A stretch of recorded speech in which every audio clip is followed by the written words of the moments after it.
Okay, we want to welcome you, Lenore, back to us again for our third podcast in the series of conversations.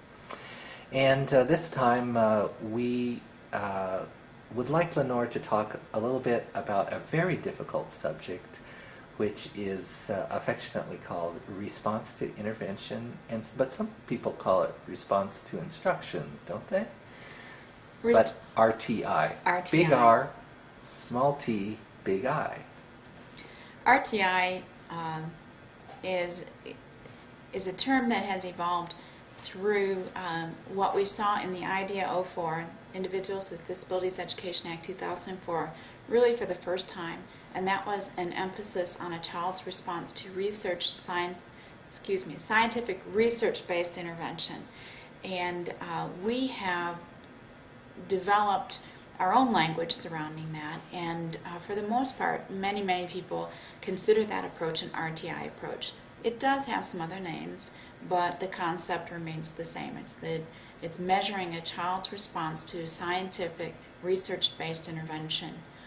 So it becomes a way of looking at a student's progress in a data-driven manner, and the research base comes in that the types of interventions that are applied to a particular student need to be supported by peer-reviewed research in the field. Okay. Do you know anything about the genesis of this concept? How did that come into the law? Well, I think the genesis of the concept is a couple-fold. One is we have historically identified kids in special education using a discrepancy model. The discrepancy that we needed to measure was between a student's potential, their intellectual ability, and their actual level of achievement. That discrepancy model fell in disfavor, I think, for several reasons. Not that it didn't produce good data and useful data, but it didn't produce it across all populations because it was limited by some of the formal testing instruments with certain populations. It was very difficult to accurately measure the intellectual and ability and achievement levels of the very young, of the nonverbal population, and it has not always been valid and reliable for minority populations as well. So the discrepancy model gave us good information, but not universally good.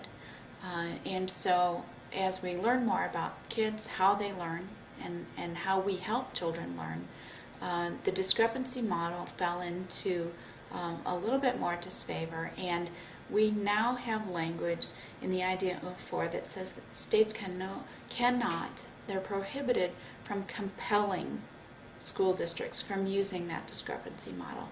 They may permit it. The state has to develop its own criteria. They may permit the use of a discrepancy model, but no longer could they compel a district to use a discrepancy model. That meant we needed some other models. Okay. So the discrepancy model was based, or is based, on testing, on formal testing. Formal testing. And that means what? Formal testing and a comparison of those numbers. Formal testing to obtain a standardized score regarding a child's intellectual ability, and then formal testing to obtain standardized scores about the crystallized skills, the achievement levels that a child has displayed. And the difference between those scores is the comparison that we looked at. If they were sufficiently discrepant, meaning that had a child fallen far enough academically below their true ability, then we could identify them as a student with a disability and in need of special education. So the discrepancy model also required some degree of failure in order to be able to say, yes, this is a disability. And we've always struggled with, and some people have called it the wait to fail model. So RTI is another method of looking at kids, of evaluating kids, and more importantly, of educating children. And so we have really taken a step back from this discrepancy model of identifying and evaluating children, and in its place have put a great deal of emphasis, resources, training, and all sorts of learning on what we now consider to be an approach. It's not just an evaluation tool, it's an approach to teaching children, and it's also a method of identifying children for special education that doesn't rely on that wait to fail model. Okay, so if I understand this correctly, the discrepancy model is you do testing results, and you compare the results with like the standard for that age group, or is it with with the student themselves? They're compared to what they should be working at, or their potential. I don't quite get that. The intellectual abilities of the student are measured against same-age peers. Okay. So it's standardized against a group Got of it. same-age children. And then the achievement scores are compared against what you would expect a child with that intellectual ability to be achieving. And so one of the groups that was frequently missed and not served would be what is considered a group of slow learners. Their achievement was low, but their ability level, their IQ, was also low, and so that discrepancy didn't materialize. We still had a struggling learner, but the discrepancy wasn't apparent because both ability and achievement were low. And that meant that we had a group of kids out there that the discrepancy model couldn't really identify. And so when you look at using a model that talks about comparing ability levels based on a same-age population and achievement levels that really depended on good quality instruction in the school to be able to demonstrate achievement, we sometimes had a mismatch. The system wasn't as responsive as what we knew it needed to be for Well, kids. that makes sense. So in other words, they struggled, but they didn't qualify for any services. Right. But RTI allows them to receive services if they need it. Is that basically what it means? Well, I think that RTI means, in my mind, something a little different than that, Okay. maybe a little bigger than that, Okay. because RTI is an approach. RTI is a general ed concept, not a special education concept. Okay. RTI is all about good quality instruction delivered with fidelity in a regular education classroom setting, and about progress monitoring all children, determining what it's a cut score, what a reasonable expectation is for all children in that classroom environment. And the children that fall below that cut score are the ones you start focusing in on. Remember, we're still back in general education. Got it. So this is happening early. Right. And it's a method of using data-driven decision-making, because you're progress monitoring frequently across time to say, okay, these are the kids that are continuing, even with good quality instruction delivered with fidelity, they're falling below our expectation for this classroom. What happens next is that those children then receive interventions that are designed and applied for them either in small group or on an individual basis. We're still in general ed, so this is Right. happening very early. Well, this is huge. I mean, this is a huge change. It is huge. It is a philosophical shift, a seismic shift Yeah. in education. Right. So this begins where? Preschool? This begins anytime you have children in a classroom together. Okay. Could be preschool, and it most certainly is elementary school, And it's also, I think, a group of educators learning how to refine it and extend it upward as well. Most of the research in RTI has been on the elementary age population. Right now there is a huge effort nationwide to extend downward to the preschool population and upward to the secondary population to look at how we can use RTI and the model behind it to help the full spectrum, the full age range of kids in school. Wow. So this is in the law, that it's allowed. It's in the law that it is allowed, it's encouraged, and it is even in some degree mandated. Now the eligibility piece, states are free to develop their own criteria. If a state develops a criteria that really focuses on an RTI approach and no longer permits a discrepancy model, then it must be used as an eligibility identification tool in conjunction with other tools that might comprise a comprehensive evaluation. But it really is state-driven at this point. The federal government has given this latitude to the states to develop their own criteria because states are at very different places right now in their levels of expertise regarding RTI. And the interesting piece is that you're not going to read about RTI in the law. You're going to read about a child's response to scientific research-based intervention over and over again. Okay. We have substituted That's where it comes RTI. from. Yes. Okay. Excellent.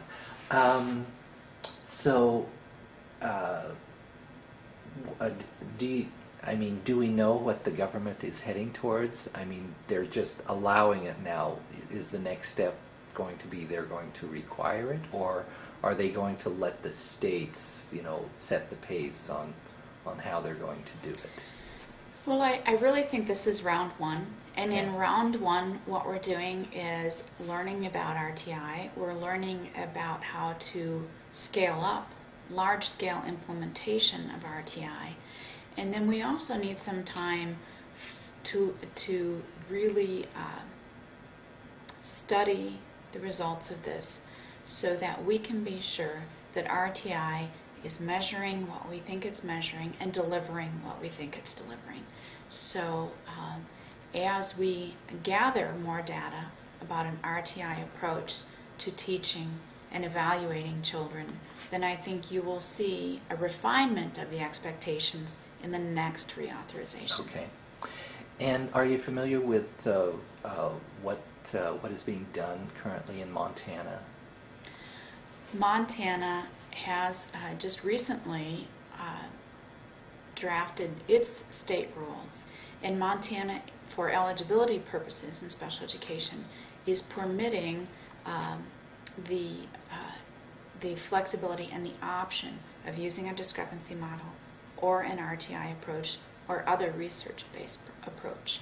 So right now, Montana has approached this with flexibility. Okay. How about other states? Are they doing about the same, or? There's a fair number of states out there who have done away with the discrepancy model. Not Okay. all states. Most states are approaching it with flexibility again because we are in what I would consider round one, this learning period about RTI. But there are some states that have done away with the discrepancy model, and I think it's going to be interesting.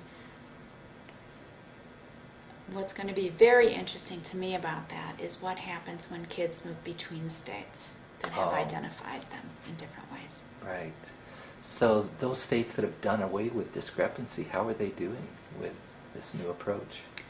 Well, you still have the requirement in the law to conduct a comprehensive evaluation. We've gotten a little bit of guidance from OSEP, the Office of Special Education Programs, on that, because they have very clearly stated that RTI is one component of a comprehensive evaluation. So what that may look like is that you conduct an evaluation using data-driven decision-making based on how a child is doing in a regular classroom and then in the intervention period.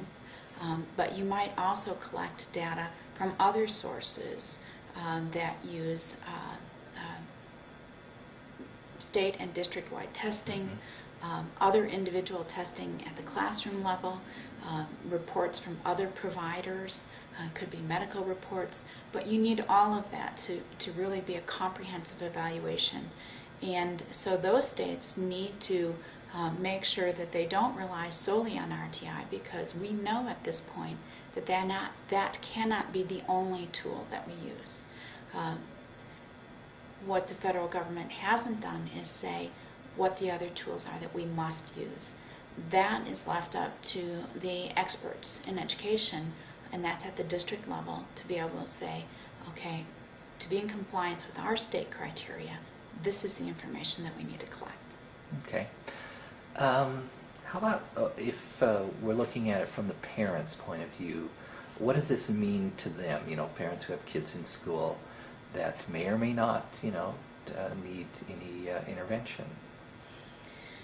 Well, on the bright side, I think that parents can look forward to high quality instruction delivered with fidelity in a classroom, in a regular education setting. It raises the bar for all children and for all teachers. So that's a very good thing, and parents can look forward to what that might mean in their child's classroom.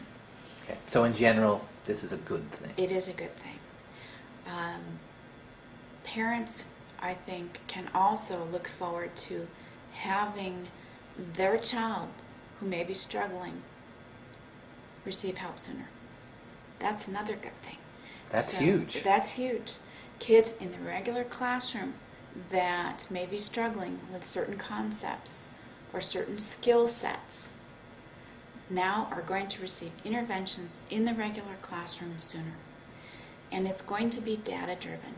To me, that's very positive as well, because when we collect data about all kids in a classroom, we can identify kids who may need more assistance. We can also identify classroom problems as well. We can identify teachers who may need to change their instruction and their delivery of instruction. So this isn't just the kids, this is like the whole setting. High quality instruction delivered with fidelity. Kids benefit, teachers benefit. It's a very good thing.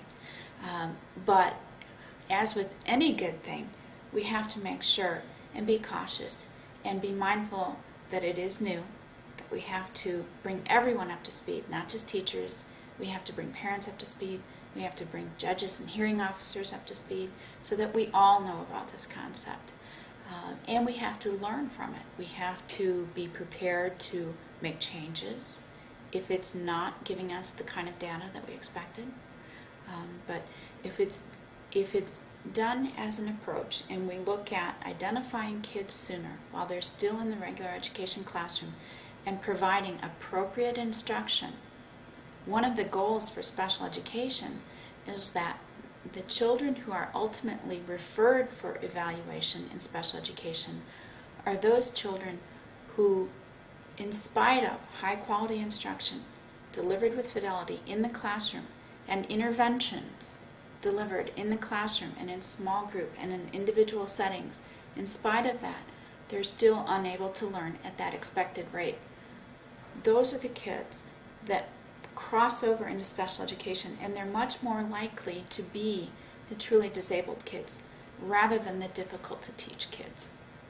And so we've raised the bar for teachers. They need to reach out and embrace even the difficult learners. So what do parents need to know about this? What do parents need to know? First of all, I think they need to know that RTI starts early, but it takes time. And so parents, when they're fully informed and they're true partners at the table with the schools, I think will be able to understand this and give the classroom interventions more time to work. Because we think about it this way. If you have a young child in a classroom who's struggling with, for instance, learning to read. And we know that because all of the children in this classroom have been monitored for progress. And we know that because this particular child has been below the cut score. They have not been able to achieve the expected level or skill set at that point in time in that classroom.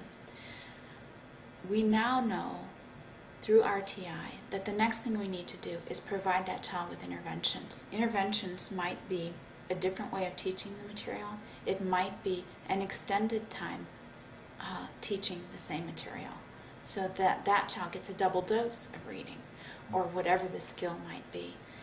It might be that they have an opportunity for the general classroom instruction and then a small group instruction on top of it. Because one of the things we've learned about interventions is that they're not in place of the good quality instruction in the general classroom. They're in addition to the good quality instruction in the general classroom. So parents need to understand that those interventions may take some time. And we have to make our decisions based on the data that's collected as a result of those interventions. So we apply an intervention, we monitor progress again, and if that child's scores aren't picking up, if they're not on track to intersect with the expected skill set for that classroom at that point in time, then we need to change the intervention, we need to substitute a different one, we need to drill down a little deeper and maybe provide that intervention one-on-one. And again, we use our data to tell us what's next. You progress monitor along the way at regular intervals, and if that child isn't on a course to intersect with their classroom and the expected skills at that point in time, then we are talking about a child who may be a child with a disability and in need of special education. What about, though, the child that responds to those interventions and is on course and catches up with and maybe even exceeds the expectations for that classroom?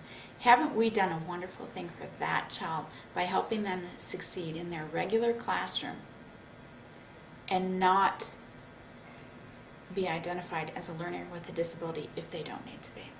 Yeah, that's huge. It is huge. It's good for kids and it's good for teachers, because RTI data, and I have some great slides that can demonstrate this, but if you have classrooms where the majority of the children are falling below the cut score, falling below the expected skill attainment for that point in time in the school year, are you looking at a kid problem or are you looking at an instruction problem? Right, exactly. And so teachers need to be able to use the data that they collect for decisions about their own instruction, not just about kids. Right. Well, what is the parent's role, in this process? Are they informed when there's going to be intervention? Do they have input into what's done? I mean, or is it undefined at this point? Maybe a little of all three. Okay. Certainly parents should be informed. They should be informed all along the way, because one of the things that we can't do to parents is surprise them at the end. Also, we're collecting data. It is my firm belief as an educator and an attorney and as a parent that data that a school collects about my child, I should get to know about. So as schools are collecting data, they need to share that data. And a parent is much more likely to allow this concept to have maximum benefit if they are knowledgeable about what's happening with their child. So if they see the progress that their child is making, they're going to celebrate that. They're not going to say, we need to go to special education. We need to evaluate this child. Because if they're demonstrating progress in the regular classroom, that's good for kids. And that's exciting for parents. So they need to be a participant early on in this process. I think they need to be a little patient, though, because this is a new concept nationwide. And we need to figure out what those interventions are. And we need to figure out, teachers need to figure out what to do next. And as long as the decisions are data-driven, I think we're moving in the right direction. as to what the interventions might be, you know, that's a little less clear to me because there are different philosophies behind RTI, and one of those is called the standard protocol for intervention. So when you have a student that's not demonstrating this skill, then the standard intervention is applied. And only when you meet with a lack of success with the standard interventions do you move to the individualized interventions. That standard protocol approach isn't really meant to be an early IEP team. It's meant to be get to these kids quickly, get them something additional, Right. and see what happens. Because remember, this is a regular education concept happening in the regular classroom. We have not crossed special education's door at this point. Right. So there is no IEP team, Yeah. and it's happening early, it's happening swift, and it's data-driven. So, how is this going to progress? Like, for example, for Montana, it's just at the beginning stages. Who makes the decision in whether a school is going to do this or not? Right now, Montana has pilot sites for RTI implementation, and I think what you can expect to see in Montana is happening in other states as well. From the pilot sites, once those have received full training and are at full implementation, you will see more and more sites added, and ultimately it will be a statewide concept. Even before schools have become pilot sites, though, this has caught on, and you will see many, many schools talking about implementing this approach, even though they're not a pilot site. Okay. But it's scaling up across the state and across the nation. Okay, very good. Well, we appreciate you talking about this very difficult subject as an intro for parents here in Montana. It's very exciting. Yes, and we thank you for participating. Thank you.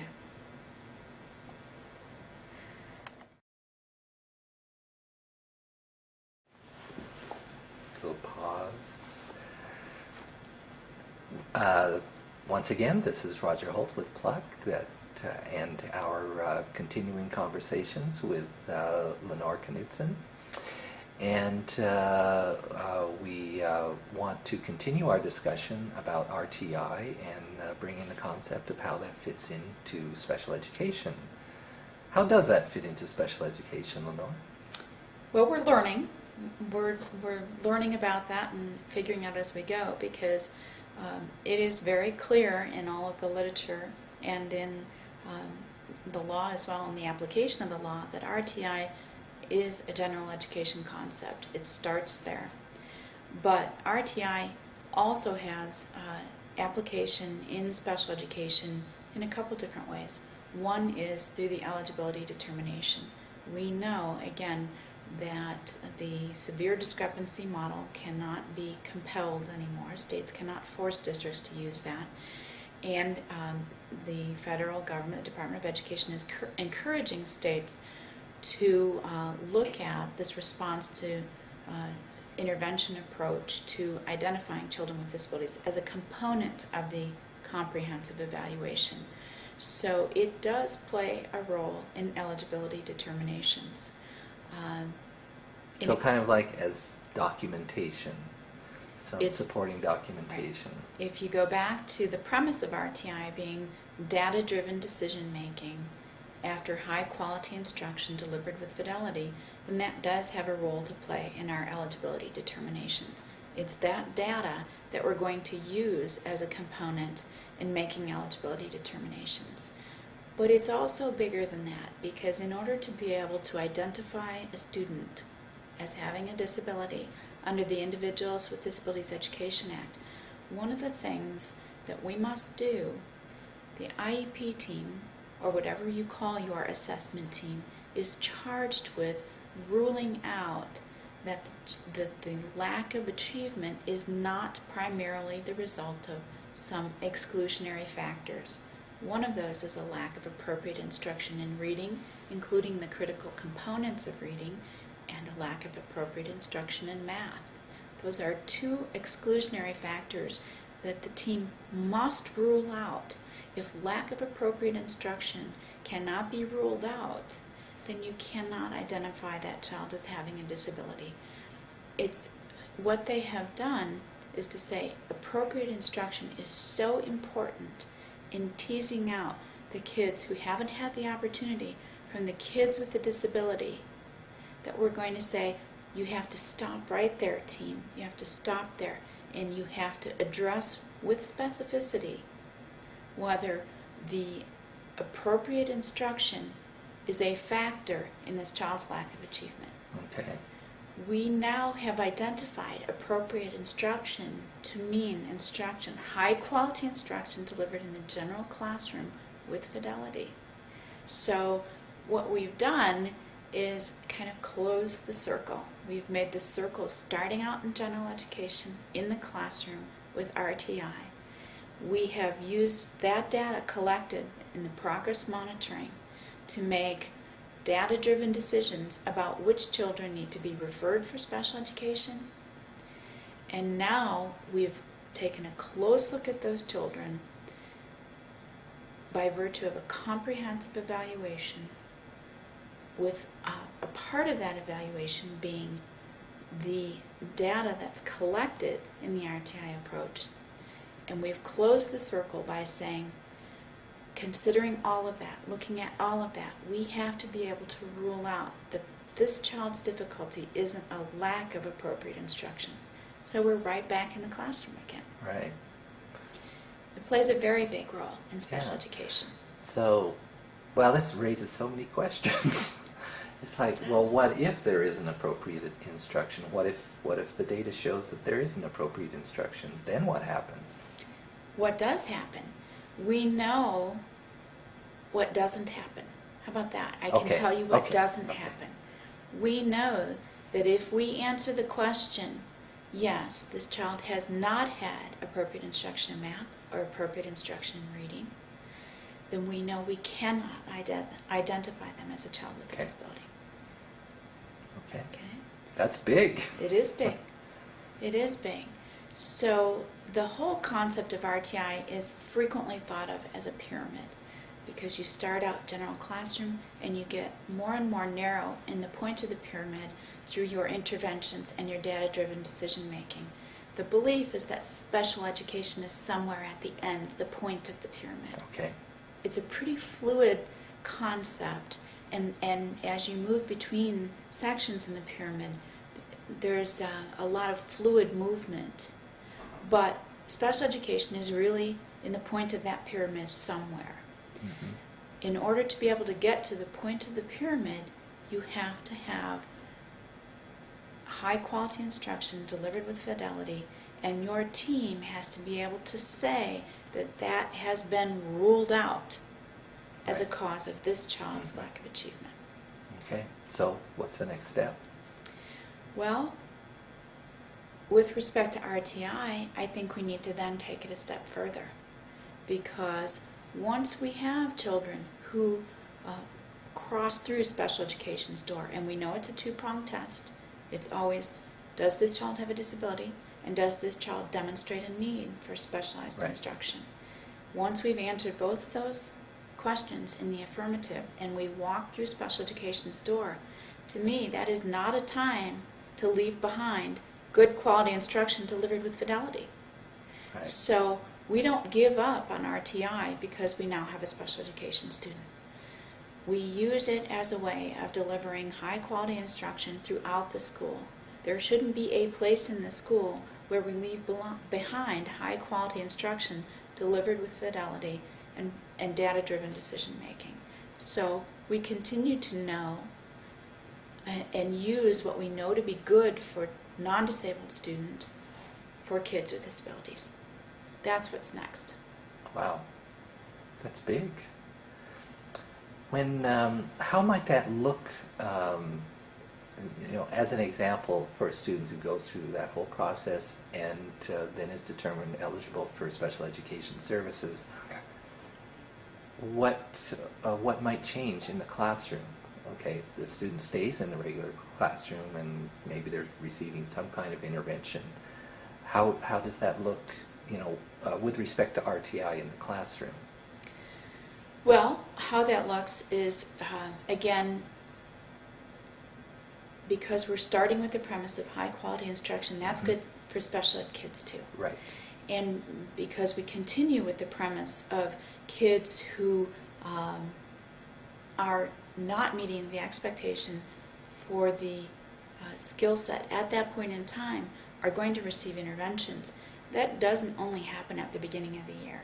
That happens throughout the year, Right. every day throughout the year. And what happens is we expect more of kids, say, at the middle of third grade than we did in the beginning of third grade.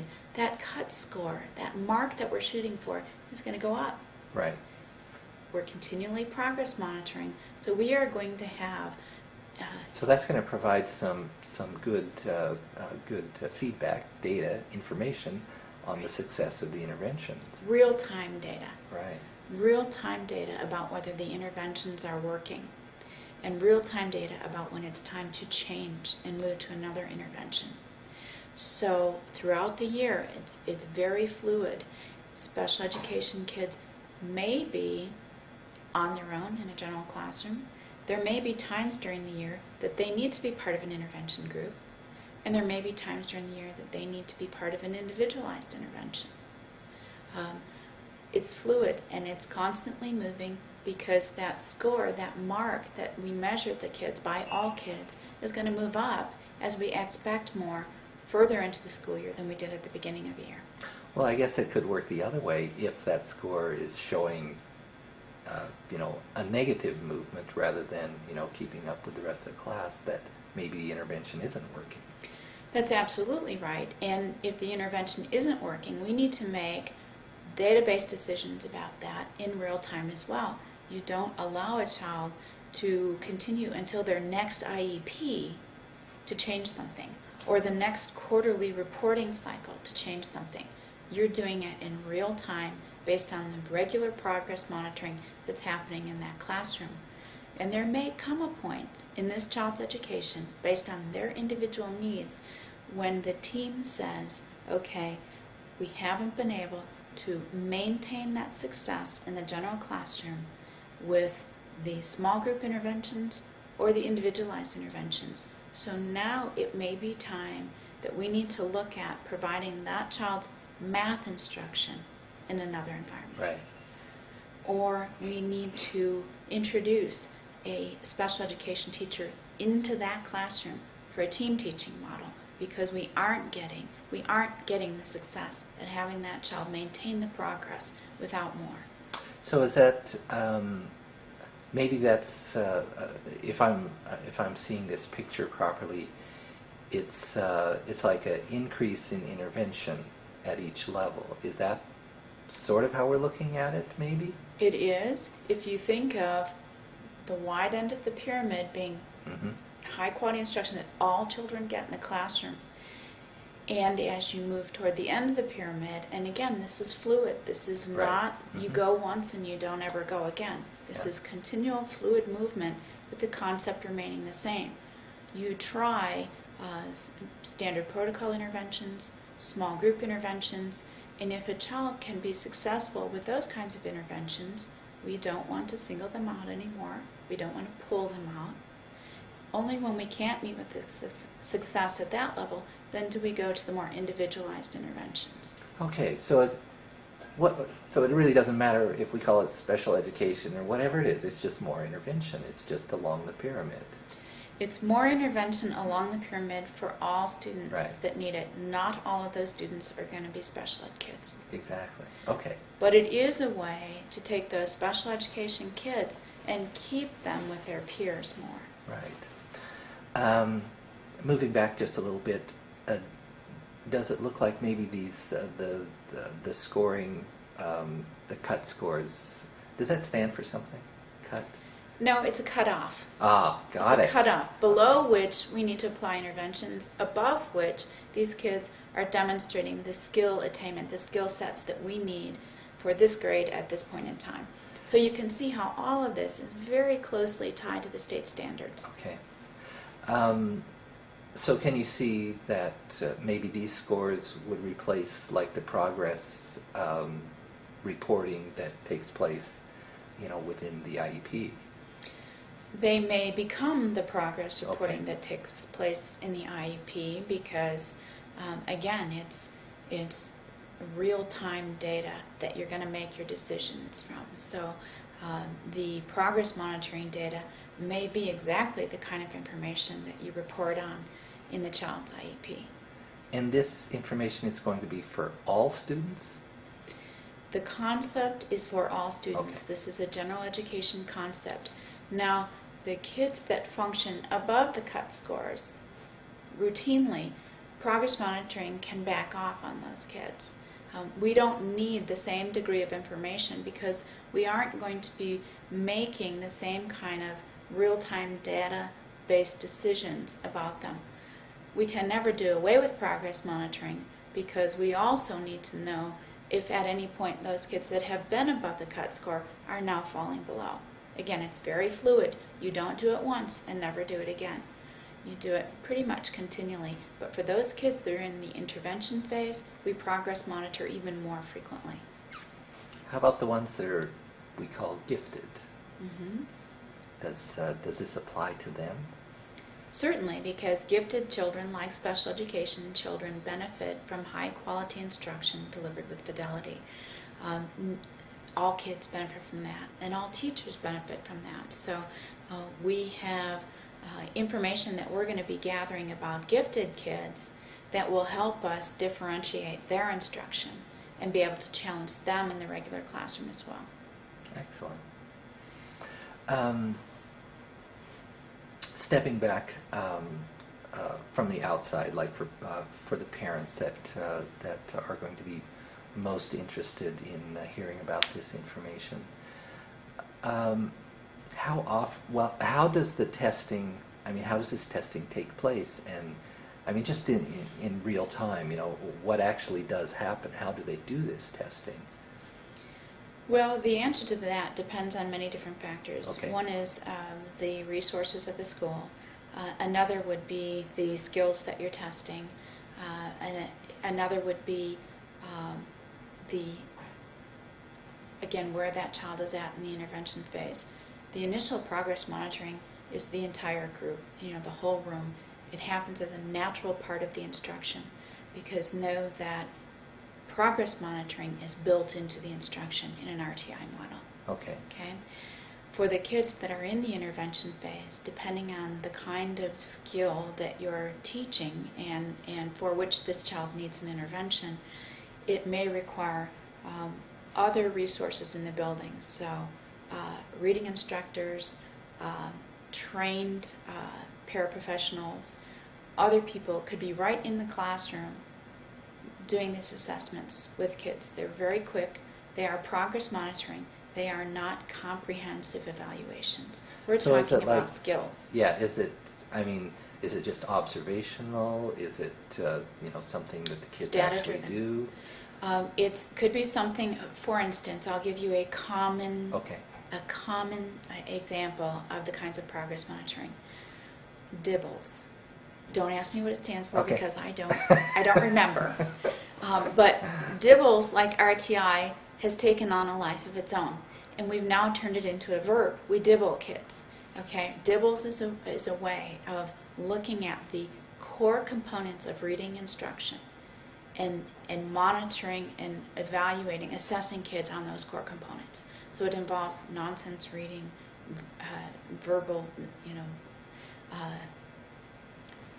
fluency, all sorts of core components that when you dibble a child, my own kids have been dibbled, then you come up with scores, and based on those scores they will quantify and give data about the next decision you need to make. So are they at risk in the dibble scale? And if they're at risk, you may need to start looking at interventions.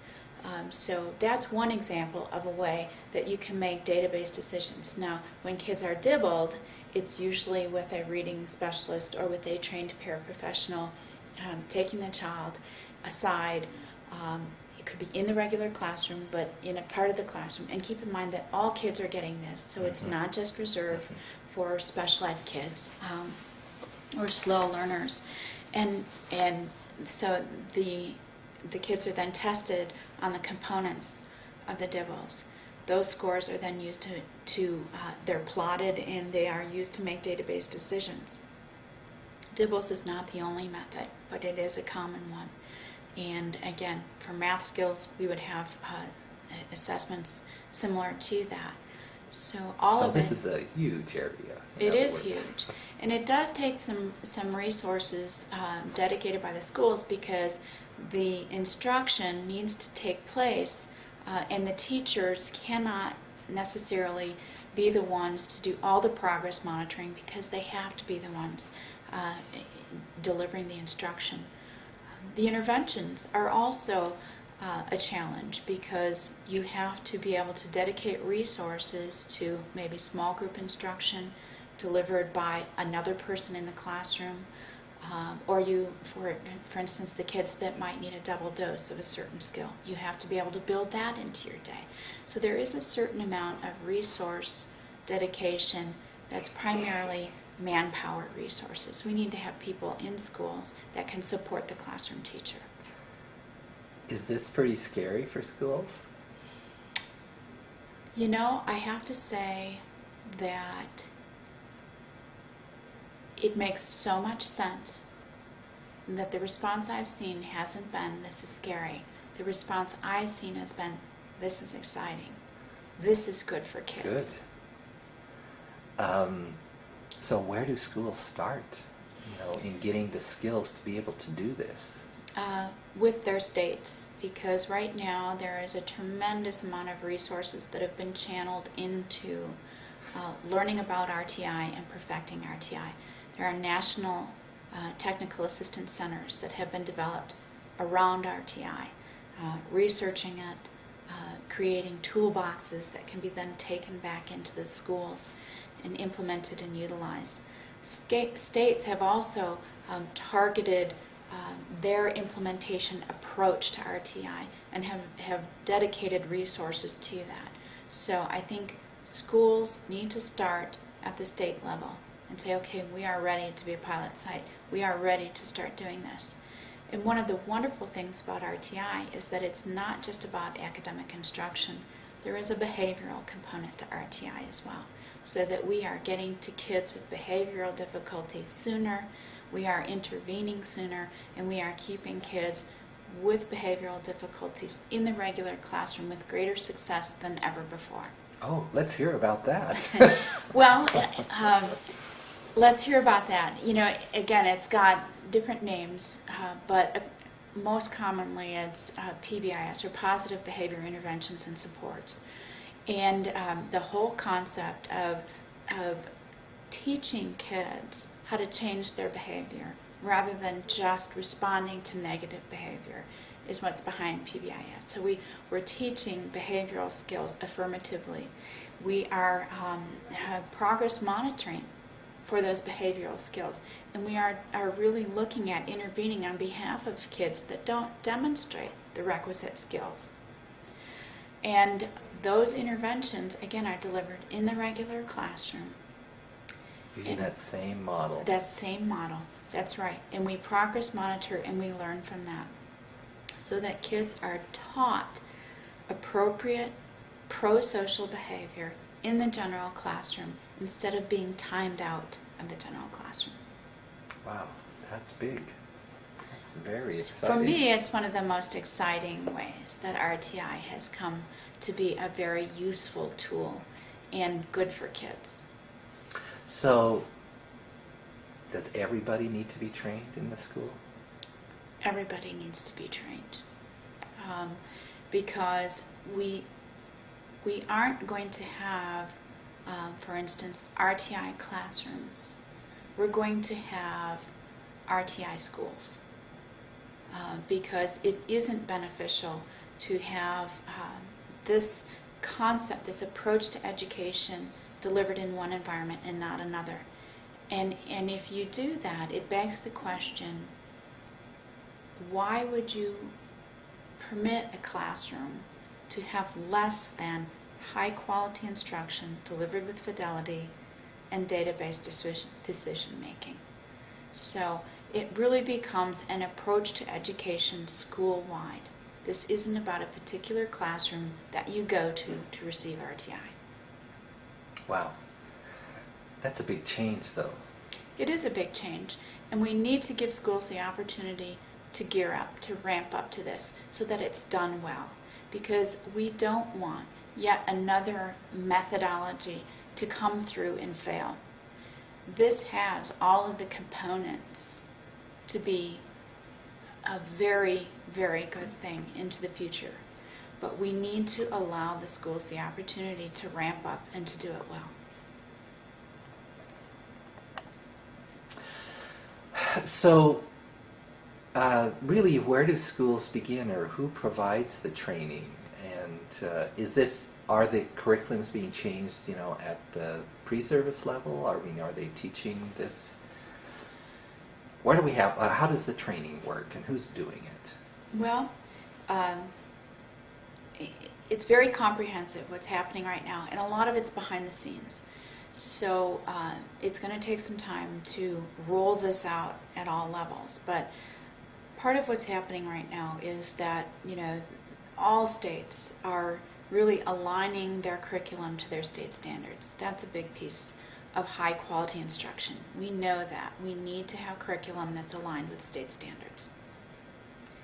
And we also need to train teachers and paraprofessionals and all of the people that are going to be involved with this on the core components of RTI, progress monitoring, and how to make database decision making. This involves having school level teams. So there's going to be some team building that needs to occur, because the interventions are not just planned by the teacher, they're planned by the building level team. Okay. It's a shared expertise model when you're really looking at drilling down to look at interventions that work for kids. So we need team building to occur. As I mentioned earlier, there are national technical assistance centers that have been dedicated to researching RTI and implementing RTI. We have comprehensive centers that are regionally based that are focusing on RTI and providing schools with toolboxes and the kinds of training that they're going to need to be able to start implementing RTI. And then down to the state level, states are developing their RTI plans as we speak, using pilot sites, using kind of a mentor model of skill development for teachers, so that they're pairing people who have been trained in RTI with people who haven't yet been trained, professionals not yet trained, and so we're using the professional to professional model of training as well. So all sorts of things going on behind the scenes. Ultimately, what we hope to get to is the point at which entire school districts can roll out RTI. So on a district level, not a school by school, but... Right. Ideally, it needs to be on a district level. But keep in mind, as we're ramping up to that, there may be pilot sites that are not whole district projects, but school site projects, so that we can refine this and then use the professional to professional model to ramp it up into other schools. But you mentioned before that some schools are sort of undertaking this on their own and have been successful at doing this also. This is, it's almost an electric concept, because once people get involved in it and educators look at the power behind all of it, then they get pretty excited about it and they want to start incorporating it. Know that, anytime professionals strive for good quality teaching delivered with fidelity, in my mind that can never be a bad thing. But to have all the components in place isn't really about one particular classroom. It's about a whole school. So right. we really need to encourage all schools, I think, to maybe contain their excitement a little bit, so that we can do this in a planful way, right. a planful approach to implementation. What we don't want is for people to have said, oh, I've tried that and it doesn't work. Yeah. It's too early Yeah. for that to happen. One last question. The interventions, is there like some database in heaven that has all these interventions? Oh, if that were only true. The interventions. No, I mentioned it's a team concept. Okay. So the expertise really needs to be honed and polished at the school building team level. A classroom teacher isn't going to be able to have the time or the expertise to be able to say, this kind of difficulty requires this kind of intervention.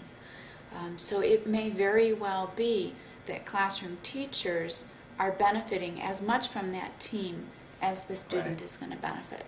So those teams need to be the ones who are given additional time and resources to be able to develop an intervention bank, so to speak, so that they have interventions that they are prepared to implement with fidelity in their school building. And what that looks like, nobody really knows for sure, and it could be different in this school versus this one because it's very much a product of the resources available in that particular school as well. So I also believe that that's one of the areas that is probably most likely to make people nervous about RTI. What do these interventions look like, and how do I know what those interventions should be? So I believe it's an area that is going to need to have some of the most work. It's going to need, people are going to need to be confident about the interventions that they're going to be implementing because, again, this is in real time, it's very quick, and we need to have these interventions readily available and readily accessible to move into the classroom. So that's going to take some work at the team level, but it's not going to be up to the individual teacher to have to replicate all these interventions on their own without the support of the building and the team. Well, and I can see that the team approach just makes so much, is a much more flexible model. And can the team access some of these technical assistance resources, or does it have to be, a school level? I think that the team could access any resources, really. Okay. It could be, it could be technology. It could be manpower resources. It could be an additional kind of curriculum. It could be any number of things, but certainly technology could play a role in that. I actually said the technical assistance resources. Oh, I'm sorry. Oh, yeah, but technology's good too. Yeah. So tell me what you mean by, you mean the Well, technical assistance exactly. resources. Right. Through their state, yes, they can. Okay. So that would be they would access them through the state who is using those resources. Right. So they'll. Okay. Yes. Okay. Well, that is a very difficult Stay subject. tuned though, because it's going to move fast and it's going to be interesting. Okay. Well, thank you for enlightening us on this topic. And Thank you. we appreciate you coming and speaking to us again today. My pleasure. Okay. Little pause. And